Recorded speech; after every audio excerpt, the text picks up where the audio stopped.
Temperatura unibertsoan zer dan azaltzeko, benetan jakin nahi duguna da, hutsunean ze temperatura dagoen. Hau da, izar bat eta beste baten artean zein temperatura topatuko genuen. Erantzuna ez da zaila, zenbaki bat izango bai da. Izan ere, temperatura adierazteko zenbaki bat besterik ez dugu behar. Eta zenbaki hori, -271 gradu ingurukoa izango da. 0 absolutotik oso gertu. Hau da, termodinamikak establezitzen duen limitea behetik hartuta. Guk, hala ere, temperatura hori ez genuke sentituko, hau da, ez genuke hotz hori sentituko. Zergatik, temperatura nola transmititzen da ulertzeko kontaktuz egiten dela ulertu behar dugu. Kontaktuz galdu egiten dugu temperatura, eta gauzak ikutu egiten ditugu jakiteko, hotzak ala beroak daude.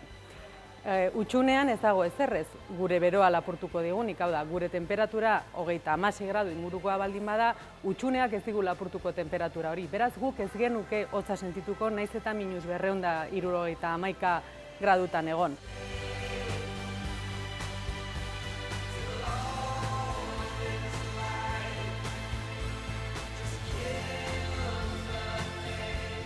Badago hala ere beste era bat temperatura galtzeko.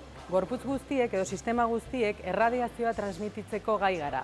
Erradiazio hori izaten da infragorria, eta guk hemen museoan badaukagu kamera bat azaltzeko nolakoa den infragorri erradiazio galera hori. Gure gorputzaren temperatura ikusi ahal izango dugu eta erradiazio horien galerak ikusi ahal izango ditugu. Beraz, unibertsoan temperatura oso hotza bada ere, guk ez dugu sentituko ezertxo ere.